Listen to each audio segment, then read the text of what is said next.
In this video, I'm going to show you one of my latest zero waste shopping trips over to PCC in the Redmond, Washington area. Okay, we're at PCC. I haven't done this in a few months, and actually the last time I did this, it was at Whole Foods. So we'll see how it goes. You ready, Wyatt? Yeah. Toothpaste. Oh, you got the toothpaste. Good job. Got it. Out my big bag of glass jars. I gotta get the tear weight on them. I have my Sharpie in there. I tested it to make sure it works. We're good to go. We're gonna get a lot of staples. Write the tear weight and bulk bin number directly in the jar with the Sharpie.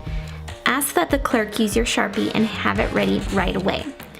I saw someone once use white Sharpie on Instagram, which is a neat design touch, but might be hard for the clerks to read when checking out.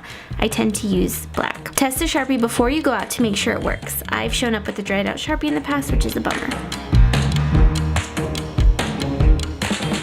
Now, let's point out the pros and cons about big glass jars when shopping bulk. Pro, buy wet goods without bringing home the single-use container. Pro, buy only as much as you have room for in your jar. Con, you need to have a nice stockpile of glass jars that can be costly and difficult to time out when you need to fill up. And con, most importantly, consider that they are heavy, the glass jars are heavy for the clerk who is checking you out.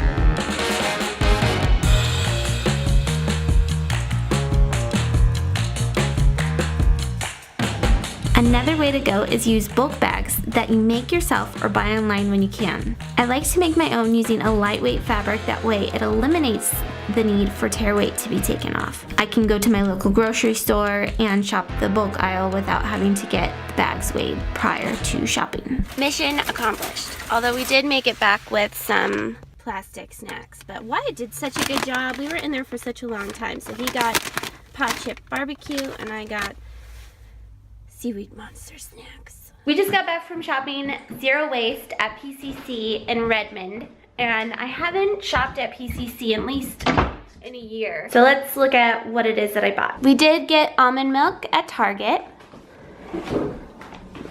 He drank some gummies and some toothpaste. I really love sea vegetables, and unfortunately they come with just a ton of plastic. Nori. So that was the big, along with our snacks, that was the big garbage purchase. So then I have some other produce that's again just like loose in here. You don't need to have a bag to gather the avocados, just pop them in there. The apples, I have my homemade netted bag. This is why I go to PCC for almond butter and things like this. We've got some oatmeal, but unfortunately my little glass jar thing broke and I had to ask the guy to be careful. I've had these jars for 3 years now. Right before I turned 29, my husband and I went and bought them at the Container Store. Honey, chia seeds are the very worst to get out of a bulk bin. They're like those little, you know, they're magnet type things. They stick together and they just make a huge mess. A lot of the bulk stuff is not made for glass jars, they're made for big plastic bags. This toothpaste is made in our local area and I really, really love it. We got the kids some Epsom salts that were in bulk, which is cool. And then, oh my gosh, this is the most expensive item. A big thing of almonds for almond milk.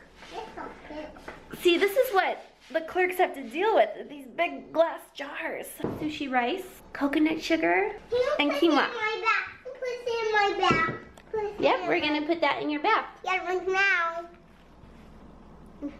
Subscribe for more. I'll definitely talk more about zero waste in the future on this channel, as well as show you what it looks like, the struggle, I guess, because I'm not perfect. So there's other channels that are really good at being zero waste, that have the whole mason jar garbage. That's all they create.